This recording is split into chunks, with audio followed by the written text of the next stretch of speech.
විද්‍යා චර්යා පිටුච්ච ආවුනියාච පුත්තාන අධාය අනුකම්පක මේ ධම්මපදයේ වදාරන්නේ ඒකවත් තමයි.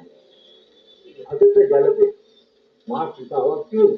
බුදුදානන් වහන්සේ දේශනා කළේ මෞපියන්ගේ ආදරේ ඉරකට සමාන කළ නොහැකි. ඒ ආදරේ ඇත නිදුරු දක්වාම පැතිර ගිහිල්ලා.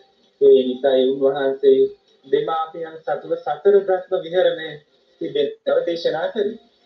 නමුත් සමහර දරුවන් තම දෙමාපියන් අමතක කරනවා. සිද්ධාලෝ වාද සූත්‍රයේ අපේ බුදුරජාණන් වහන්සේ දේශනා කළ පරිදි දෙමාපියන්ගෙන් දරුවන්ට දෙන්න ඕන යුතුයකම් දරුවන් විසින් දෙමාපියන්ට දෙන්න ඕන යුතුයකම් පැහැදිලිව දක්වා තිබෙනවා.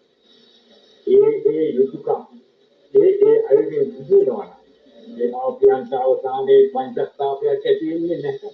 මේ බොහොමයක් ගැටලුවක විසඳු. ඉතින් මහම් වෙනවා. ඉතින් පුජාරි නෝයි. ඔබතුමීට මොනවද කියන්නේ?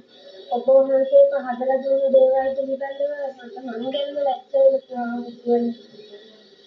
මම මේ අම්මටයි තාත්තටයි කලකට නරක උදේට මතක් වෙච්චි ඕනි ඇත්තටම කියන තියෙන කව මතක් වෙච්චි මට මංගල්ම දුකයි ලොකුම මුදුමනි. මගේ පුතා නැතුව මගේ ඔළුව උඩලා ඉන්නේ හාමුදුරුවනේ. මට මේ සමීර පුතාව දැක්කම මගේ පුතාම මගේ නේද කියලා. අනේ අපේ අතින් වරදක් වුණා නම් අපිට සමා වෙන්න ලොකු හාමුදුරුවනේ. නෑ රාණා. ඕගොල්ලෝ වැරදි නෑ.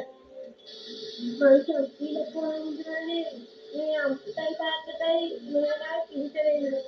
කොච්චර හොඳද? ඕනම මිනිහෙක් අතින් වැරදි වෙන්න පුළුවන්. අපි තේරුම් ගන්න ඕන අපේ අතින් වරදක් වුණා කියලා. අපේ ඉඳලා මමයි සතුටුයි මේ අම්මවයි තාත්තවයි දෙන්නම මගේ අම්මයි තාත්තයි විදිහට බලා ගන්නවා. සලසන මට අද හරි සතුටුයි අපේ හාමුදුරුවනේ. මගේ නෝනා මේ විදිහට කල්පනා කරලා කියන්නේ එකක් කියලා.